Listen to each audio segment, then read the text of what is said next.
उस्मानी सल्तनत की अजीम अलशान तारीख में जहाँ फतह व नुसरत और शौकत व जलाल की शानदार दास्तानें मौजूद हैं, वहीं कुछ ऐसे अदवार भी गुजरे हैं जो सख्त बहरान, दाखिली बेचैनी, माशी बदहाली और बका की जंग से इबारत थे।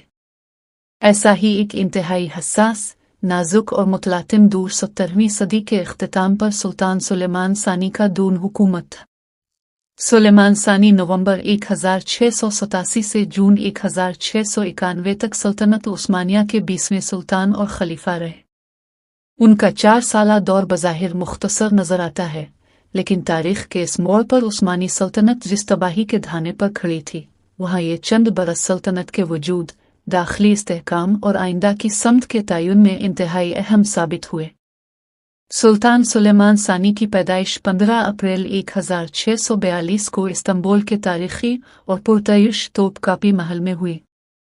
वो सुल्तान इब्राहिम अव्वल के बेटे और सालेहा दिल आशूब सुल्तान के बतन से थे। सुलेमान सानी की पैदाइश के वक्त उस्मानी खानदान अंदरूनी सियासी कशमकश और इक़्तिदार की जंगों का मरकज बना हुआ था। उनका बचपन ही से एक इंतहाई अजीब, तल्ख और सख्त आजमाइश से वास्ता पड़ा।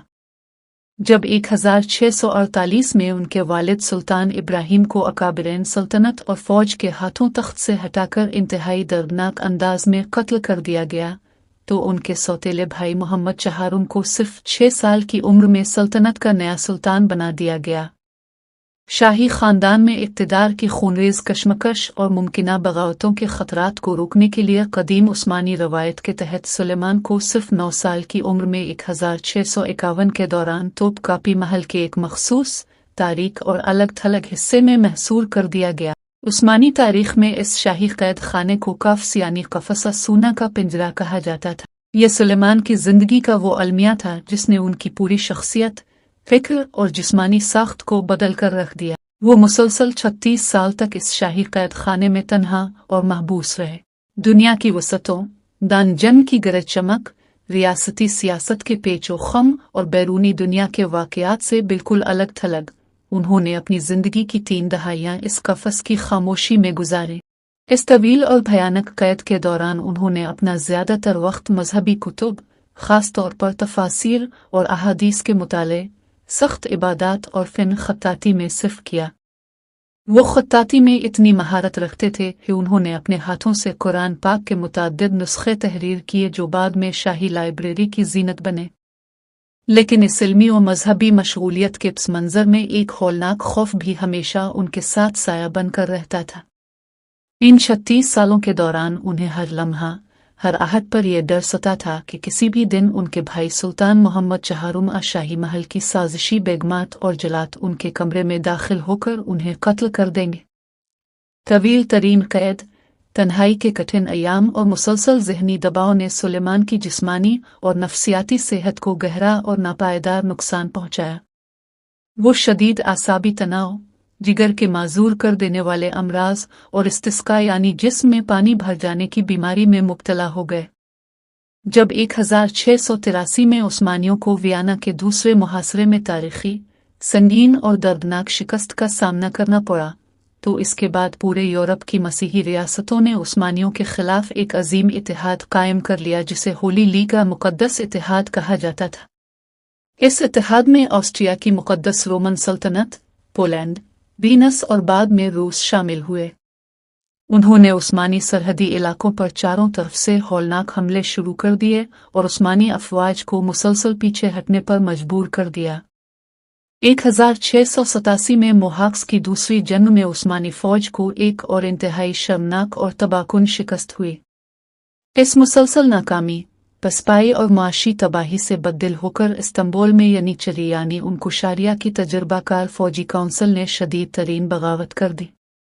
फौज और शाही वज़रा ने मुत्तफ़िक़ा तौर पर सुल्तान मोहम्मद चहारुम को नाकामियों का जिम्मेदार ठहराते हुए उन्हें तख्त से हटाने का हतमी फ़ैसला कर लिया। नवंबर 1687 के अवाइल में जब शाही वज़रा, काजी अल-क़ज़ा और फौजी क़यादत कफ़स के वज़नी और जन आलूद दरवाज़े पर पहुंची और सुलेमान को बाहर निकलने और उस्मानी सल्तनत का तख्त संभालने की इत्तला दी, تو 36 سال سے خوف کے سائے میں جینے والے سلیمان کو لگا کہ ان کی زندگی کا آخری وقت آ گیا ہے اور انہیں قتل کرنے کے لیے لے جایا جا رہا ہے۔ سلیمان شدید خوف زدہ ہو گئے اور انہوں نے کمرے سے باہر آنے سے صاف انکار کر دیا۔ انہوں نے وزراء سے روتے ہوئے کہا کہ اگر میرے قتل کا حکم جاری ہو چکا ہے تو مجھے اسی قید خانے میں قتل کر دو، لیکن مجھے اس طرح بلا کر نہ ستا۔ آخر کار شیخ الاسلام اور جلیل القدر علماء نے قرآن پاک کی قسمیں کھا کر اور منت سماجت کر کے بڑی مشکل سے انہیں یقین دلایا کہ ان کے بھائی کو معزول کر دیا گیا ہے اور اب وہ تمام عثمانیوں کے جائز خلیفہ اور سلطان ہیں۔ یوں 8 نومبر 1687 کو 44 سال کی عمر میں سلیمان ثانی سلطنت عثمانیہ کے عظیم تخت پر جلوہ افروز ہوئے۔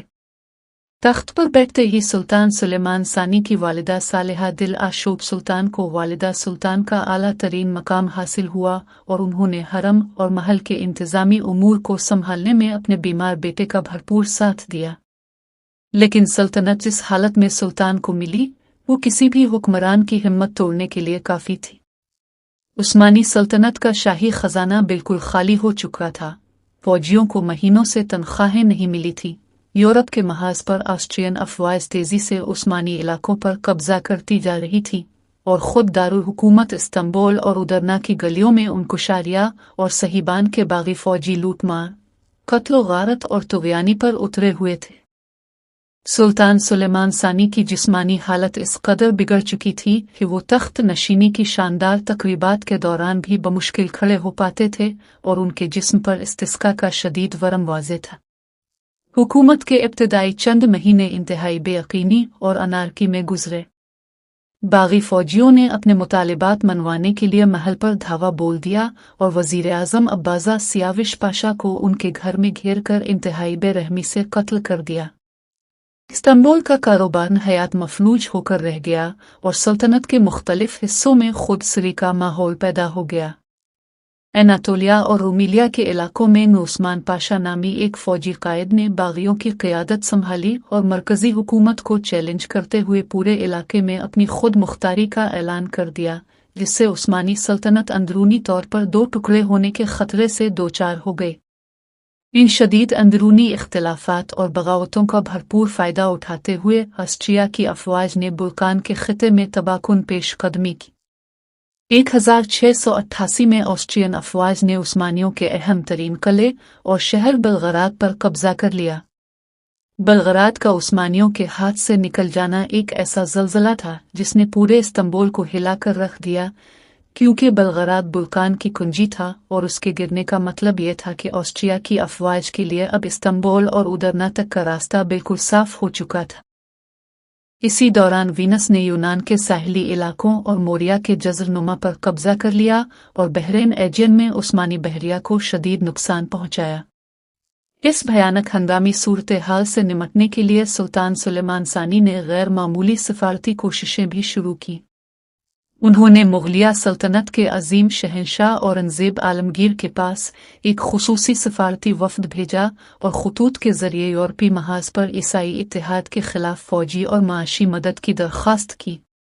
تاہم شہنشاہ اورنگزیب عالمگیر اس وقت خود ہندوستان کے خطے دکن میں مرہٹوں اور دیگر مقامی بغاوتوں کے خلاف طویل اور انتہائی پیچیدہ جنگوں میں الجھے ہوئے تھے، جس کے باعث وہ عثمانی سلطنت کو فوری طور پر کوئی بڑا فوجی دستہ براہ راست امداد بھیجنے سے قاصر رہے۔ جب سلطنت مکمل تباہی اور زوال کے آخری دہانے پر کھڑی تھی تو سلطان سلیمان ثانی نے اپنی حیات کا سب سے بڑا اور تاریخ ساز فیصلہ کیا۔ نومبر 1689 میں سلطان نے عثمانی تاریخ کے سب سے بااثر اور قابل شاہی خاندان کوپرولو خاندان کے ایک انتہائی ذی ہوش اور بہادر رکن فاضل مصطفیٰ پاشا کو سلطنت کا نیا صدر اعظم یعنی وزیر اعظم مقرر کر دیا۔ فاضل مصطفیٰ پاشا ایک انتہائی سخت گیر، لائق، ایماندار اور اصلاح پسند مدبر تھے۔ سلطان سلیمان ثانی نے اپنی مسلسل بیماری اور کمزوری کو محسوس کرتے ہوئے ریاست کے تمام تر انتظامی اور عسکری اختیارات فاضل مصطفیٰ پاشا کے حوالے کر دیے اور خود ان کی مکمل پشت پناہی کی۔ کوپرولو زادہ فاضل مصطفیٰ پاشا نے قلمدان سنبھالتے ہی انتہائی انقلابی اقدامات کا آغاز کیا۔ उन्होंने सबसे पहले इस्तांबुल और फौज में फैली बदउनवानी और बेनज़मी को लोहे के हाथ से कुचला। बागी रहनुमाओं और लूटमार में मुलव्वस अस्करी अफसरान को फौरी तौर पर मौत के घाट उतार दिया गया, जिससे दारुल हुकूमत में अमन व अमान बहाल हुआ। इसके बाद फाजिल मुस्तफ़ा पाशा ने मालियाती निज़ाम की सफाई की। गैर ज़रूरी शाही अखराजात और वज़ाइफ को मनसूख किया गया, सिक्कों की कदर को दोबारा मुस्तहकम किया गया और टैक्स की वसूली के निज़ाम को शफाफ बनाया गया। सुल्तान सुलेमान सानी और उनके वज़ीर-ए-आज़म का एक और तारीख़ी अक़दाम बल्कान के ख़ित्ते में रहने वाली गैर मुस्लिम ईसाई रियाया यानी ज़िम्मियों के साथ ताल्लुकात की उस्तवारी था। फाजिल मुस्तफ़ा पाशा ने ईसाई आबादी पर आयद गैर मुनसिफाना और भारी जिज़िया और दीगर गैर कानूनी टैक्सों को ख़त्म कर दिया और उनके मजहबी हुकूक की ज़मानत दी। इस मुनसिफाना पॉलिसी का नतीजा ये निकला कि बल्कान की ईसाई आबादी, जो पहले ऑस्ट्रियन अफवाज का साथ दे रही थी, दोबारा उस्मानी सल्तनत की वफादार बन गई और ऑस्ट्रिया की काविशों को शदीद धचका पहुंचा। इधर फौजी महाज पर फाजिल मुस्तफ़ा पाशा ने एक नई और मजबूत रुख फूंक दी। उन्होंने बिखरी हुई उस्मानी अफवाज को मुत्तहिद किया, नए जंगजुओं को भर्ती किया और 1690 में एक ज़बरदस्त और मुनज़्ज़म जवाबी हमला शुरू किया। उस्मानी फ़ौज ने पेशकदमी करते हुए सबसे पहले नैश और परवट के अहम शहरों को ऑस्ट्रियन तसल्लुत से आज़ाद कराया। इसके बाद अक्टूबर 1690 में फाजिल मुस्तफ़ा पाशा की क़ियादत में उस्मानी लश्कर ने बलगराद का तारीख़ी मुहासरा कर लिया। एक सख्त और खूनरेज़ मरके के बाद जब ऑस्ट्रियन बारूद के डिपो में धमाका हुआ, उस्मानी सरफरोशों ने किले पर हमला करके बलगराद को दोबारा फतह कर लिया। बलगराद की इस शानदार फतह ने न सिर्फ इस्तांबुल में खुशी की लहर दौड़ा दी बल्कि पूरे यूरोप को हैरत और सदमे में मुब्तला कर दिया। जिस सल्तनत को यूरोप तबाहशुदा समझ रहा था, उसने यकलख्त पलटकर अपने सबसे अहम शहर को दोबारा हासिल कर लिया था। इस फतह ने उस्मानी फ़ौज के खोए हुए एतमाद और सल्तनत के आलमी वकार को दोबारा बहाल कर दिया।